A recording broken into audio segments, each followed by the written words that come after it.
Graças a Deus, a paz do Senhor. Amém. Pois é, amados, eu queria fazer um desabafo, sabe? Quando fizeram esses púlpitos aqui, eles falaram que esse aqui era para mim usar, e esse daqui era dos outros.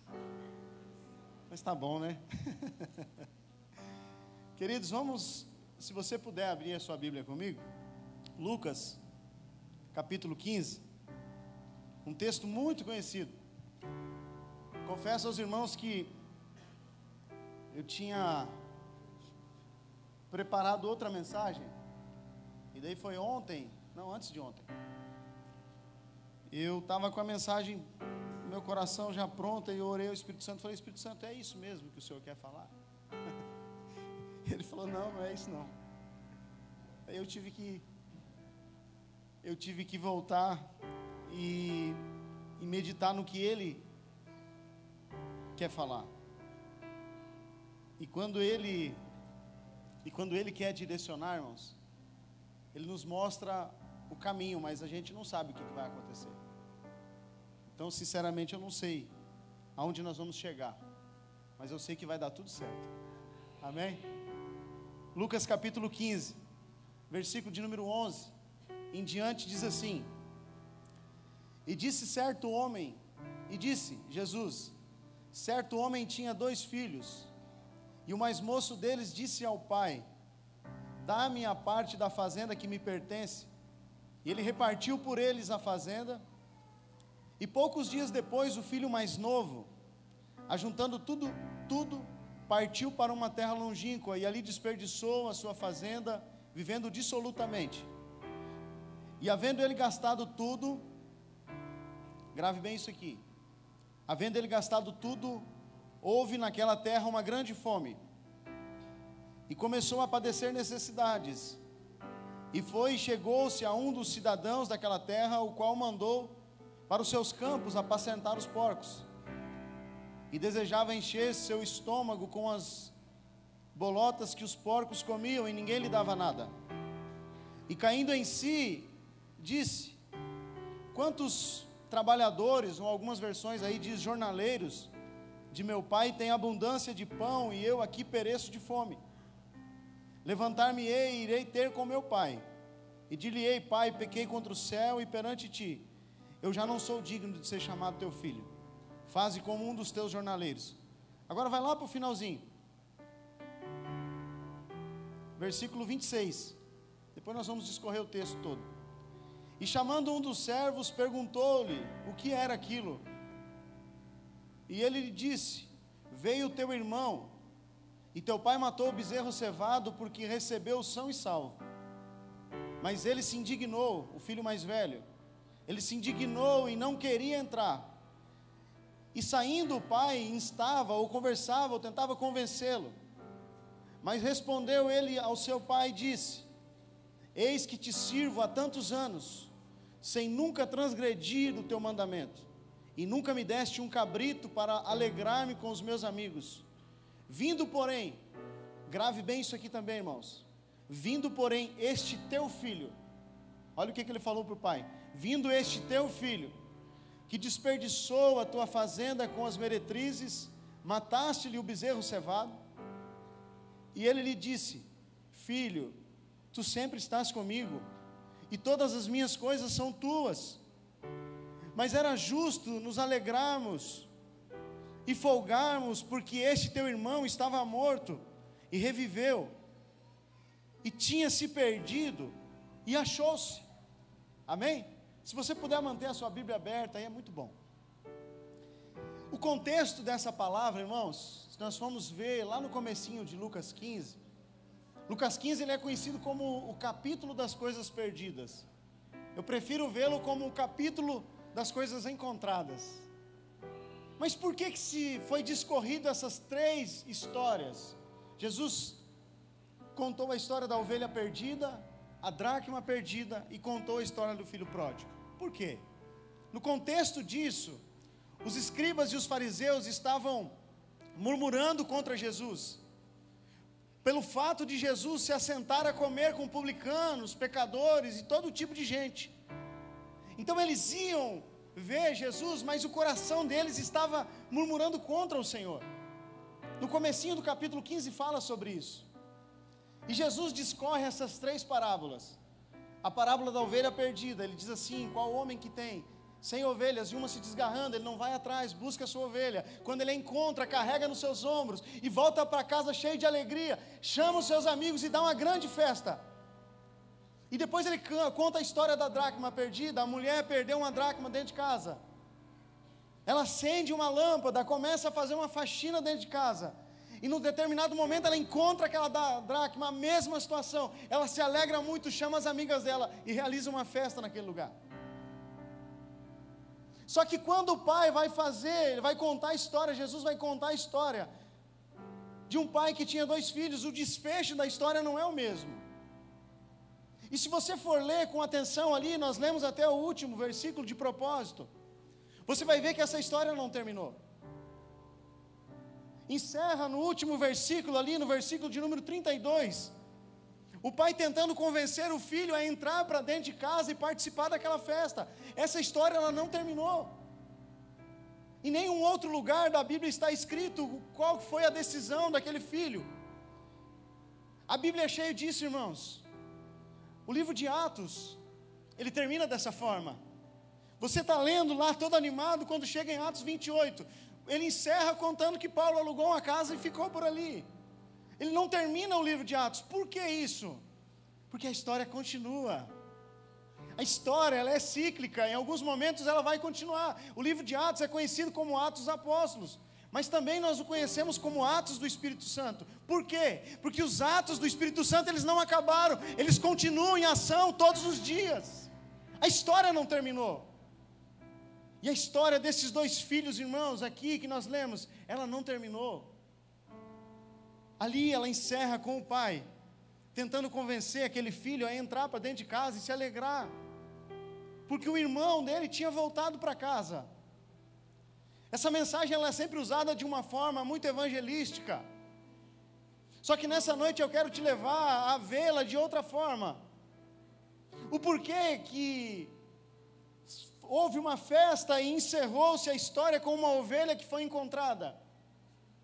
O porquê que Jesus ele encerrou uma história com uma dracma que foi encontrada, encerrou-a com uma festa, estava tudo certo. E por que quando encontrou o filho houve uma confusão ali, houve um desentendimento, houve um confronto? Por que Jesus conta isso aos religiosos e aos fariseus da época e desse modelo? Você já parou para pensar isso? Porque nós temos muita facilidade, irmãos, em nos alegrarmos com restituição de bens.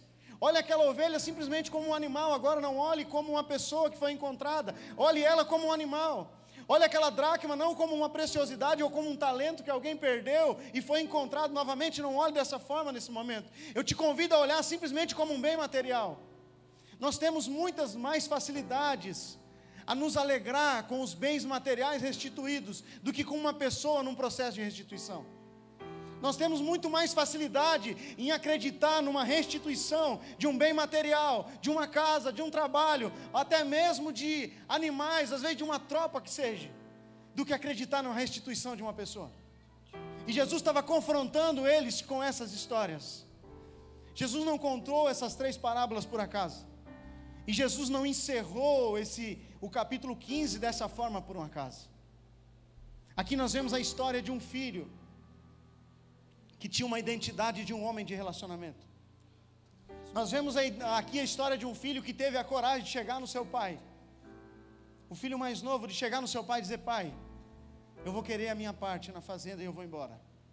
Eu vou querer tudo que me pertence aqui e eu vou para casa. Eu vou embora, eu vou caçar meu rumo.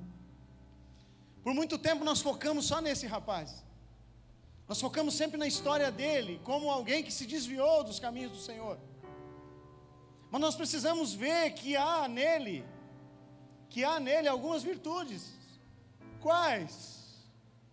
A virtude de alguém que tinha um relacionamento com o pai a um ponto de chegar e pedir o que era seu. Ele sabia o seu direito. Ele tinha a virtude de alguém que tinha proximidade com o pai. Ele podia estar desalinhado naquele momento, mas ele tinha acesso ao pai. Ele tinha acesso ao coração do pai. Outra virtude dele, Ele recebeu tudo do pai, irmãos, e ele estava tão tranquilo, que ele ficou mais uns dias ainda na casa. Ele ficou mais uns dias, a Bíblia diz que passou-se alguns dias, antes de ele ir embora. Outra virtude dele, desse filho, que a vida toda nós o vimos de uma forma, mas eu quero te apresentar ele talvez de uma forma diferente hoje. Ele foi alguém que saiu daquela casa, e ele repartiu em uma mesa errada. Talvez um dos maiores problemas que ele teve, foi aonde, em qual mesa que ele repartiu a herança que ele recebeu do pai. Quantas vezes que nós temos repartido na mesa errada? Quantas vezes que sem discernimento nós temos repartido o pão do Senhor na mesa errada? Aquele filho saiu dali, irmãos, e ele tinha um coração disposto a repartir. Foi infelicidade dele encontrar alguém que não o encaminhou. E a Bíblia diz que ele gastou tudo dissolutamente, ou seja, de uma forma errada, com festas, de forma mundana. Ele foi gastando tudo que ele tinha recebido do pai. Enquanto nós estávamos lendo, eu pedi para você gravar, eu falei assim, grave bem isso aqui. A Bíblia diz que quando acabou tudo que o Senhor havia dado a ele, que o pai havia dado a ele, a Bíblia diz que veio uma grande fome sobre aquela terra. Por que que veio aquela fome?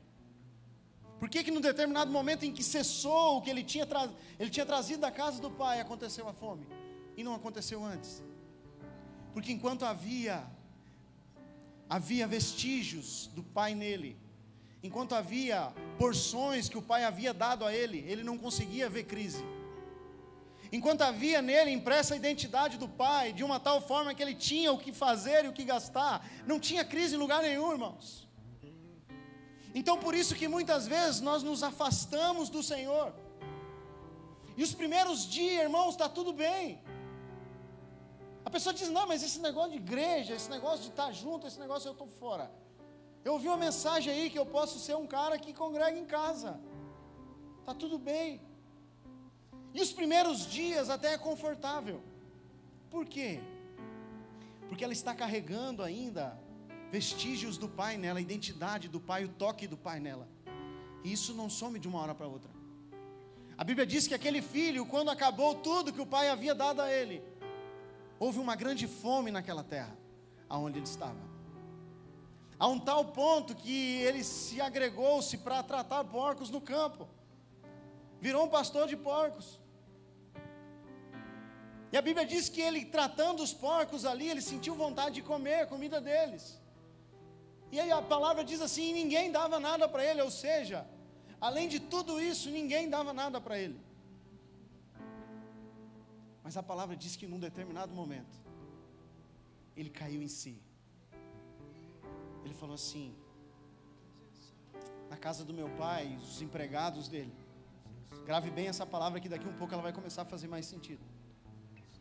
Na casa de meu pai, os empregados dele, eles comem melhor que eu, eles dormem melhor que eu, eles têm uma vida melhor, ao menos eles têm pão para comer. Eu vou fazer o seguinte, eu vou voltar para a casa do meu pai, e vou dizer, pai, eu pequei contra os céus e diante do Senhor, e não sou digno de ser chamado teu filho, faz-me como um dos teus funcionários, como um dos teus empregados. E a Bíblia diz que aquele filho, ele se levantou naquele momento e foi. Ele foi, chegou perante o pai, e ele encontrou o pai no caminho, o pai estava esperando ele. Aquele homem de relacionamentos que havia saído de casa, aquele menino cheio de intimidade, cheio de proximidade com o pai, que tinha facilidade de se relacionar com as pessoas, agora estava sem os vestígios que o pai tinha liberado sobre ele, mas estava arrependido, o coração dele estava arrependido, e ele estava fazendo o caminho de volta para casa. Quantas vezes que nós ouvimos, irmãos,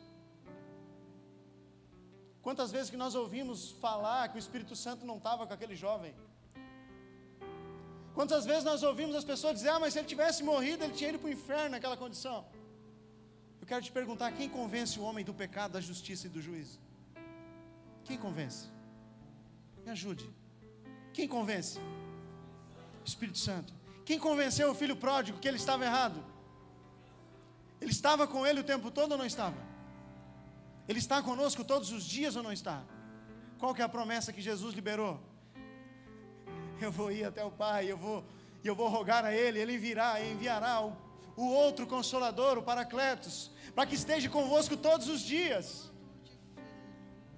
O Espírito Santo estava com aquele jovem todos os dias, até chegar a um ponto de convencer ele que ele precisava fazer o caminho de volta. E a Bíblia diz que quando ele retorna, ele encontra o Pai no meio do caminho. O Pai está esperando ele de braços abertos. O Pai está esperando ele, e ele tem aquele encontro, e ele repete as mesmas coisas que ele pensou. Meu Deus, água de coco, irmãos. Acho que nem Salomão não tomava água de coco. Ele repete as mesmas palavras que ele repetiu lá perante os porcos. Ele diz assim: Pai, e o Pai está na frente dele: Pai, eu pequei contra o Senhor, contra os céus, eu não sou digno de ser chamado teu filho. Faz-me como um dos teus empregados. Irmãos, a Bíblia não relata nada que o Pai falou para ele. O Pai simplesmente se vira aos servos e diz assim: ó, traga uma sandália, traga uma veste nova, traga um anel e mata o bezerro cevado, porque o meu filho que estava morto hoje ele reviveu. E faz uma festa agora. Começou uma festa naquela casa. Por que eu pedi para você gravar essa questão do trabalho? Por que essa história não terminou no capítulo 15? Por que o capítulo 15 acaba com um pai tentando convencer um filho a entrar para dentro de uma casa, de uma festa, aonde que estava sendo realizada por causa do irmão dele que tinha se perdido e agora estava dentro de casa? Por que essa história acaba dessa forma? Por quê? Quando aquele pai, agora vamos para o segundo filho. Quando aquele pai começa aquela festa para o filho que voltou, a Bíblia diz que o filho mais velho, o primogênito, estava no campo. E quando ele chega próximo da casa, ele começa a ouvir o som da festa. E ele pergunta a um dos servos, ele diz: o que está acontecendo aí? E o servo diz: o teu pai, o teu irmão voltou. E o teu pai mandou matar o bezerro cevado, está acontecendo uma festa ali dentro. E ele ficou indignado com aquilo. Ele ficou indignado de uma tal forma que o pai teve que vir lá fora, o pai teve que parar a festa lá dentro, deixar os outros festejando, o pai teve que ir lá e tentar convencer ele. O servo chegou no pai, provavelmente disse: ó pai, é o seguinte, o teu primogênito está lá fora, e eu falei para ele que o Senhor tinha mandado matar o bezerro cevado, só que ele está lá fora, inconformado. O pai vai lá para fora e começa um diálogo com ele, tenta convencer ele: filho, vamos entrar, o teu irmão estava perdido, ele foi encontrado, vamos entrar para dentro de casa. Ele diz assim: não, esse aí, que estava todo esse tempo com as meretrizes, gastou tudo que o Senhor deu a ele, todo esse tempo com as meretrizes, o Senhor gastou, o Senhor agora matou um bezerro cevado para ele, eu que estou aqui. E ele procura, irmãos, trazer a justiça própria para ele. Ele diz assim: ó, eu que estou todo esse tempo aqui na tua casa, não transgredi. Tem uma das versões que diz assim, ó, eu não transgredi nenhum dos teus mandamentos, que te servi todos os dias. O Senhor não dá nem um cabrito para mim me alegrar com os meus amigos. Agora vem esse teu filho, ele diz. Lembra da hora que eu falei assim, ó, grave isso aqui, teu filho. Ele não diz assim, veio o meu irmão, ele diz assim, veio o teu filho. Ou seja, ele transfere toda aquela situação do irmão dele para o pai. Ele diz assim, o filho é do Senhor. A mesma característica que Adão usou lá no começo para dizer para Deus, não, foi a mulher que o Senhor me deu. Agora ele usa para o irmão, para o pai, ele diz assim, foi o teu filho que fez isso. Por que essa história, irmãos, por que esse capítulo 15 ele não acaba? Por que ele não termina? Porque ali dentro daquela casa havia dois filhos com características diferentes. Um era extremamente zeloso pelo trabalho, extremamente cuidadoso com tudo que ele estava fazendo, ele fazia com muito afinco. E o outro era um homem de relacionamento, alguém que estava muito próximo do pai, alguém que tinha intimidade. Eu quero te levar nessa noite a você olhar para esses dois filhos dentro dessa casa e entender que a fusão da identidade dos dois vai dar um filho perfeito para o pai. O que o Espírito Santo me levou nessa mensagem é a compartilhar com vocês o quê?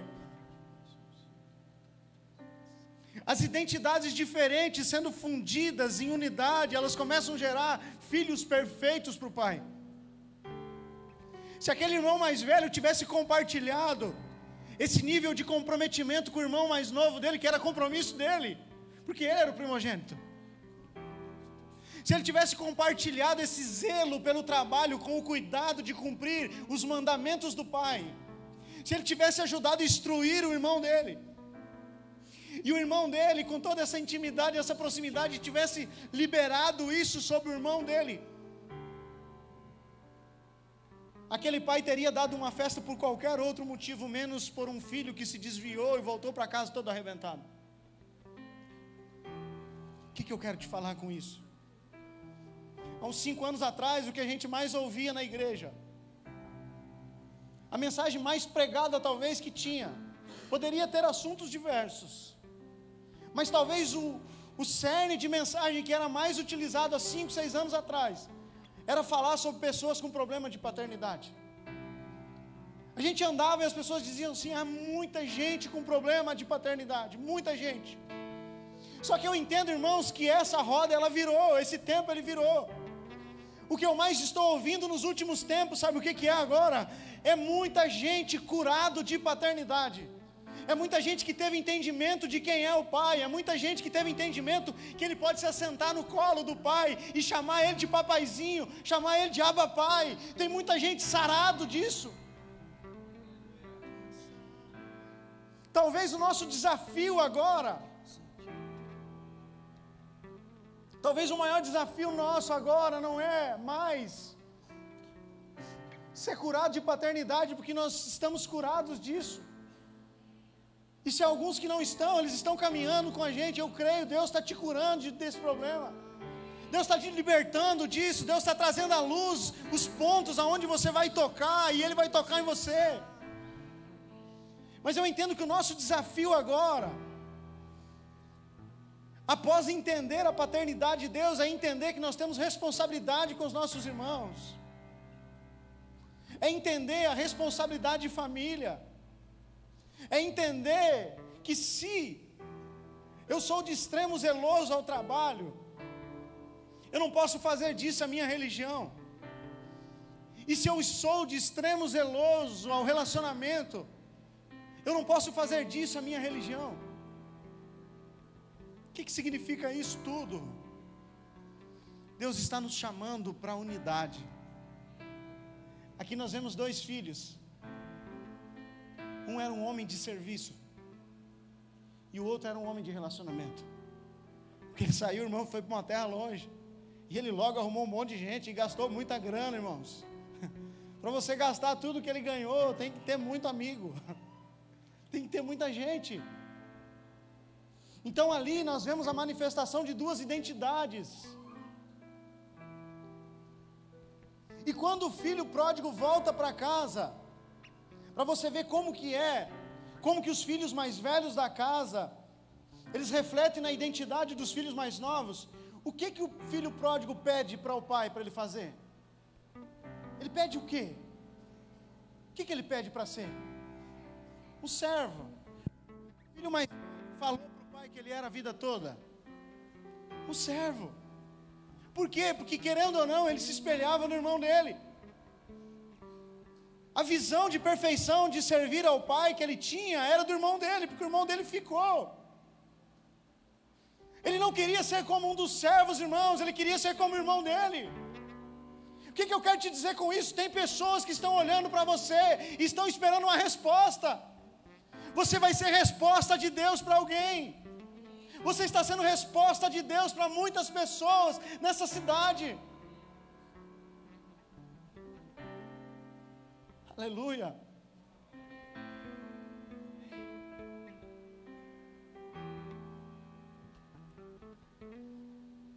Por que o livro de Lucas apresenta essa história? Porque Lucas apresenta Jesus como um homem de relacionamento. Quem já leu Ezequiel capítulo 1? Quando Ezequiel tem uma visão, nós não vamos fugir do texto. Quando Ezequiel tem uma visão de um querubim que fica na frente do trono de Deus,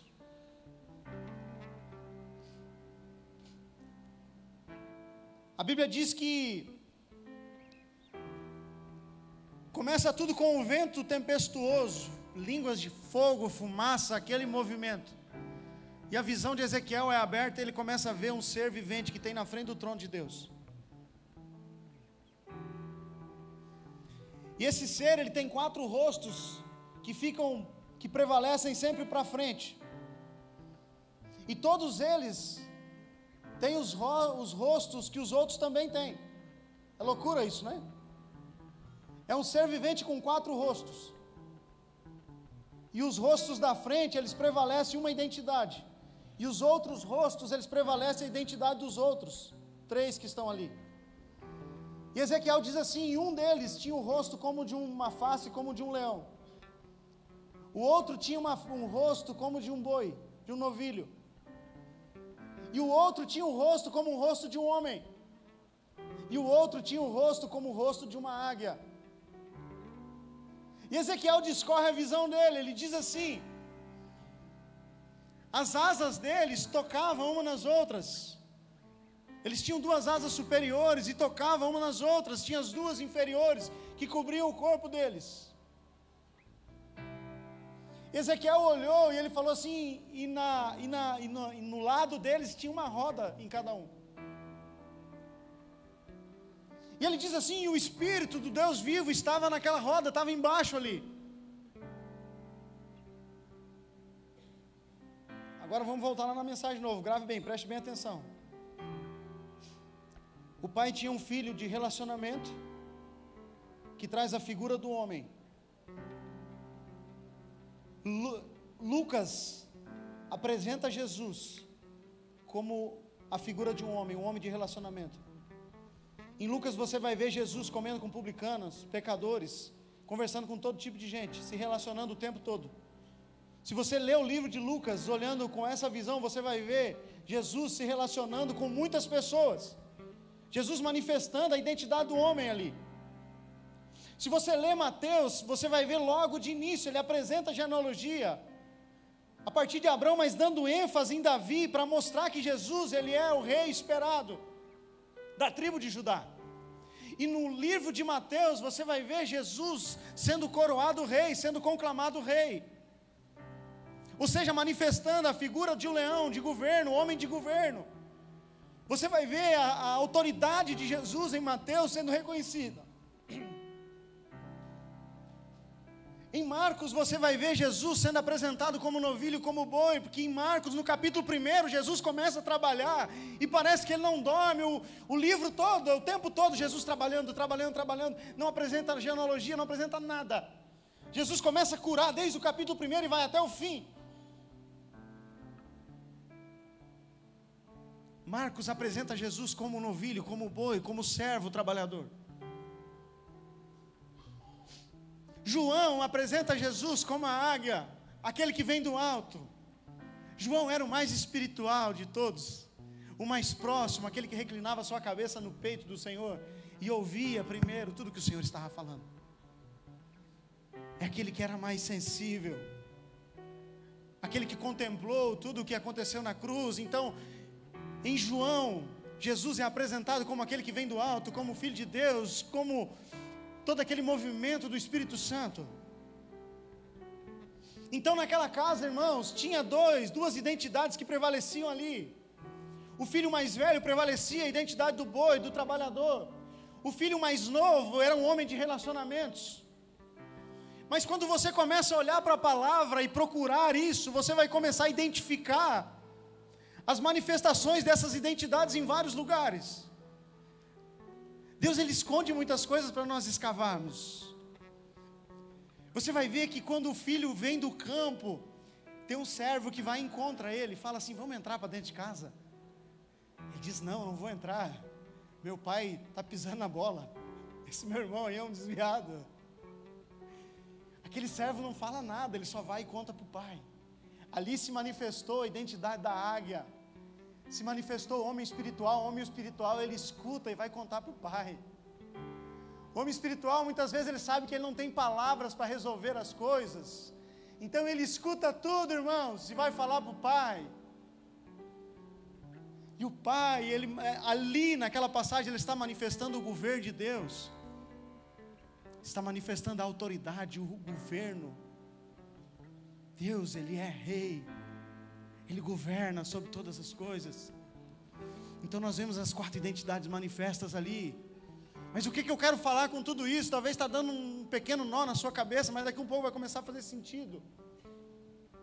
Quando Ezequiel viu essa figura desse querubim lá, essas 4 faces e 16 rostos, você vai ver que Ezequiel diz assim, ó, ele estava na frente do trono de Deus, e o Espírito estava nas rodas, o Espírito estava embaixo, trazendo a base, o apoio. Quando uma das faces decidia mover para um lado, todos eles moviam em unidade para aquele lado. Quando era um tempo de mover em governo, quando o leão virava o rosto dele para um lado, todos os outros seres, eles viravam os seus rostos, eles continuavam assim, mas eles moviam em governo. Quando era tempo de mover em relacionamento, que a figura, o rosto do homem lá, virava para o lado, os outros seres moviam junto com ele em unidade. O que isso está falando para nós? Quando eles entendiam que era o tempo de mover no Espírito, quando a águia dizia: agora eu vou virar o rosto para o meu lado, todas as outras identidades moviam. Lê depois Ezequiel capítulo 1, tem muita revelação lá. Você vai ver até o dia de Pentecostes lá acontecendo. Mas lê depois. Quando a águia movia, todas as outras 3 identidades moviam junto. O que significa isso para nós, para esse tempo? Nós como igreja, nós precisamos entender, se nós estamos movendo num tempo de governo, nós precisamos, por mais que eu mova na área, um exemplo de relacionamento, eu preciso entender que eu preciso caminhar junto com os meus irmãos. Eu preciso me mover em unidade. Deus, Ele responde em unidade. Olha o que acontece. Depois, se você ler lá Ezequiel todo, bom se nós tivéssemos horas para nós lermos, versículo por versículo, e comentar. Diz que quando aqueles seres se moviam, cada um para o seu lado, sobre a cabeça dele havia como um firmamento, e no meio, e nesse firmamento uma voz, como voz de muitas águas, começava a falar. O que sugere isso para nós como igreja? Quando nós estamos em unidade, Deus, Ele começa a falar através das nossas vidas. Quando a igreja entende unidade, quando nós entendemos que talvez eu estou movendo em serviço, eu preciso do meu irmão que move em relacionamento. Quando eu estou movendo em espírito, eu preciso do meu irmão que se move em governo, eu preciso estar conectado com ele. Essa conexão, essa unidade vai fazer o quê? Sobre nossas cabeças Deus vai começar a falar. Sobre nossas cabeças a voz de muitas águas vai começar a bradar. É sobre isso. É sobre isso essa mensagem. Por que ela não terminou em Lucas 15? Por que Deus não permitiu que ela terminasse ali com um fim de história? Podia muito bem aquele pai ter convencido aquele filho a entrar para dentro de casa e encerrar a história. Mas não é assim. Não é assim. Existe uma mensagem nisso. Deus está dizendo assim para mim e para você: se conectem, por mais que a sua identidade seja diferente. Comece a se alegrar com o seu irmão que está se levantando. Comece a ter esperança, por mais feia que seja a história, por mais difícil que seja. E você pode ver que uma história ruim, irmãos, ela dá um grande ibope. Você pode ver que quando acontece uma coisa ruim numa cidade, o assunto mais falado é aquele. E quando uma pessoa se converte a Jesus, que acontece uma festa diante dos anjos que estão no céu, muitas vezes não vira notícia. E o que é maior? Alguém que erra em uma cidade e vira uma notícia, ou alguém que se converte e acontece uma festa no céu naquele dia? O que é maior?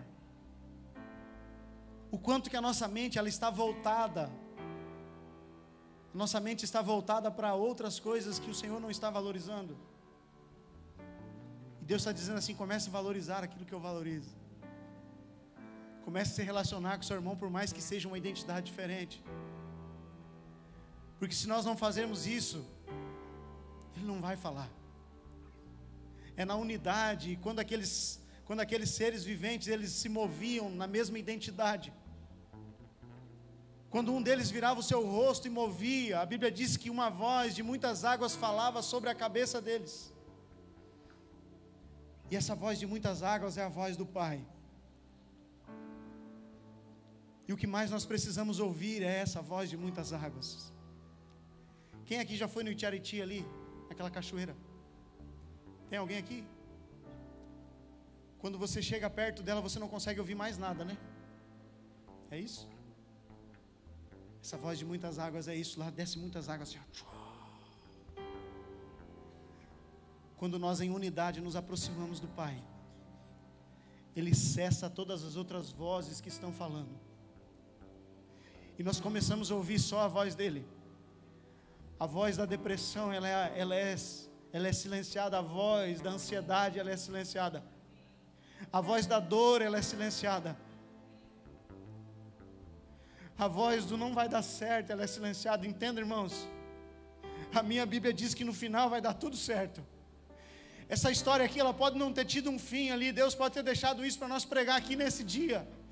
Mas a minha Bíblia diz que no último dia Ele vai enxugar dos olhos toda lágrima. Lá não vai ter dor, não vai ter pranto, não vai ter angústia, não vai ter velório, não vai ter enterro, não vai mais ter sofrimento, não vai ter remédio controlado. Lá vai encerrar tudo isso. Essa palavra diz que no final vai dar tudo certo.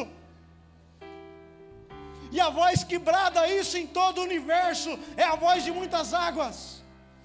E o Pai está sinalizando para nós, dizendo assim, ó: se unam. Se unam, é na unidade que Ele libera. É na nossa unidade, irmãos, que Deus libera sobre nós. O que o Salmo 133 diz? Ele diz assim, ó: quão bom e quão suave é que os irmãos vivam em união. É como óleo precioso que desce sobre a cabeça, escorre sobre a barba de Arão. É como o vale de Hermon, pois ali o Senhor ordena a bênção e a vida para sempre. Não é na unção, irmãos, que Deus ordena a bênção e a vida para sempre. Não é no orvalho do Monte Hermon que Deus ordena a bênção e a vida para sempre. É na unidade. Ele diz assim, ó: quão bom e quão suave é que os irmãos vivam em união, unidade. Ele diz: é como óleo precioso que desce sobre a cabeça, escorre sobre a barba e vai descendo sobre a orla das vestes. Ou seja, está preparado para cumprir um propósito. Aqueles 2 filhos dentro de casa ali, eles tinham um propósito, uma fusão de identidade, irmãos, para formar um filho perfeito para o pai. Aquele pai estava insistindo com o outro, irmãos, porque ele sabia que o outro tinha era importante para o que tinha ido embora, e o que tinha ido embora era importante para o outro que tinha ficado. E quando ele volta, irmãos, ele diz assim: eu quero ser um empregado do Senhor, eu quero ser um servo do Senhor.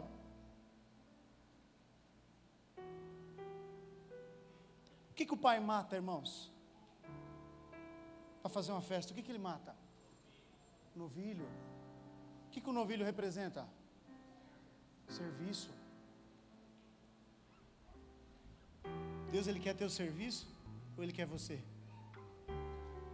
Ele veio querendo ser um escravo. Ele falou: não, eu vou matar esse negócio, eu vou matar. eu vou matar isso que você está querendo, porque eu não quero teu serviço, eu quero você. Ele disse assim, eu vou matar o novilho cevado. O que representa serviço aqui dentro dessa casa vai morrer hoje. E a partir de hoje eu quero uma fusão entre os meus dois filhos. Eu quero que eles entendam que eu não quero serviço, eu quero o coração deles, eu quero eles. Porque nós somos especialistas, irmãos, em trocar serviço com Deus. Especialista. E Deus está dizendo assim, o Espírito Santo está dizendo assim agora aqui no meu coração. É um tempo de vocês se protegerem uns aos outros. É um tempo de nós nos guardarmos uns aos outros. Gênesis capítulo 9, versículo 21. Olha o que diz lá. Olha lá. E bebeu do vinho e embebedou-se. E descobriu-se, ou seja, ficou nu no meio da sua tenda. Aqui está falando de Noé. E viu cão, ali está escrito cão, em algumas versões é cã, é mais bonitinho. E viu Cã, o pai de Canaã, a nudez de seu pai, e fez-o saber a ambos os seus irmãos, no lado de fora. Ou seja, Noé tomou uma espinga, ele plantou uma vinha, irmãos. Estava com um velhinho de 600 anos, irmãos. 600 anos, imagina? Meio caduquinho. Plantou uma vinha. Certo? Ele via uma frutinha saindo e falou, daqui uns dias eu vou beber você.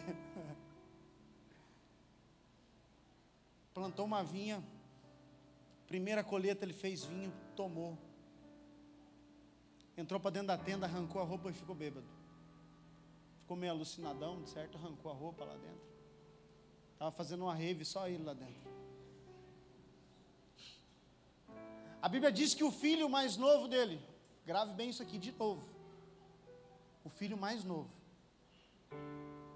Eu já vou encerrar. O filho mais novo entrou dentro da tenda e viu o pai dele lá dentro peladão. Saiu para fora e fez saber todo mundo, ó, o papai está lá dentro peladão, doidão. O que os outros dois, sem Jafé, fizeram? A Bíblia diz que eles pegaram uma cortina, irmãos, se viraram de costas para a tenda, viraram o seu rosto para o outro lado, colocaram uma cortina entre um e outro, tiveram uma distância entre os dois. Se você ler, está lá. E eles entraram assim, ó, a tenda de Noé estava aqui peladão, eles entraram assim, ó. Quando eles sentiram que a cortina tocou em Noé, eles enrolaram ele, cobriram a nudez dele e deixaram ele quietinho lá até passar a cachaça dele. O que isso tem a ver com a mensagem?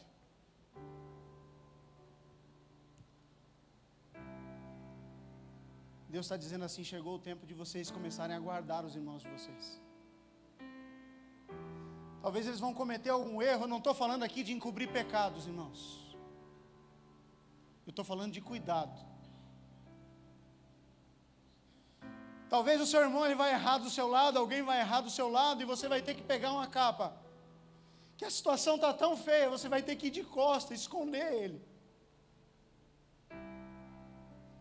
Você vai ter que ir de costas, esconder ele até passar aquela vergonha, passar aquele momento, e fazer de tudo para que aquele seu irmão não vire notícia.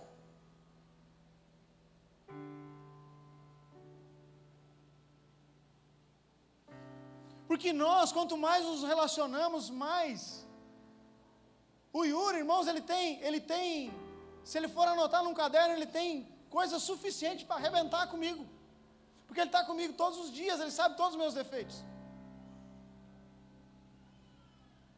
Quem está próximo de mim sabe que eu tenho um monte de defeitos, e ele tem argumentos suficientes para me arrebentar. Quanto mais íntimos nós ficarmos, irmãos, quanto mais próximo nós estivermos, a mensagem de unidade ela é muito bonita, mas a hora que você começar a se aproximar do seu irmão, você vai ver que ele tem um monte de defeitos, e tem hora que você vai ter que ir de costa, não é para encobrir o pecado dele, não, é para guardar ele até ele ter maturidade, entender, passar a cachaça dele.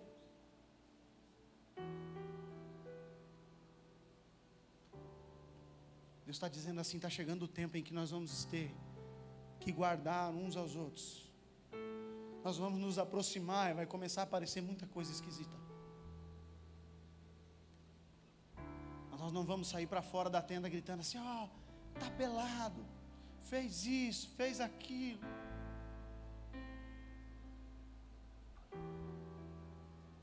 Nós vamos cobrir e dizer assim: ó, fica aí.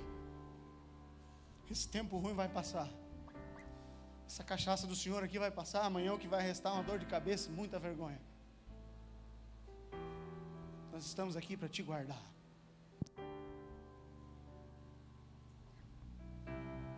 A gente é expert em relacionamento? Não. Nós estamos aprendendo, irmãos. Recém há pouco aí, no cheiro da poeira, ainda nós somos curados de paternidade, de problema de paternidade. Então nós estamos aprendendo o que é ter responsabilidade com o irmão. Nós vamos aprender juntos como fazer isso. Se coloque de pé, em nome de Jesus. Pular daqui foi fácil, irmão. O negócio é subir de volta.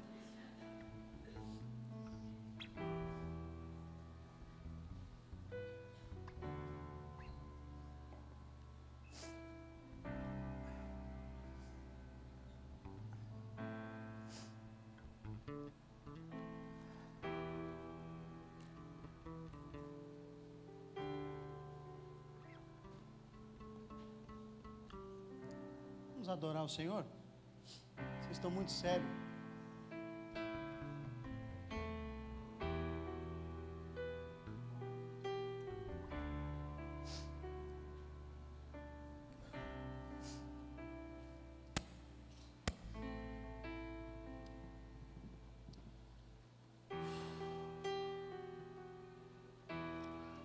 Deus está trazendo muita oportunidade nesse dia.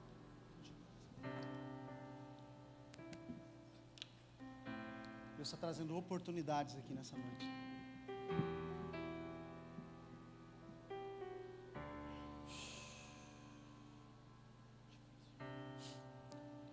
Feche os teus olhos.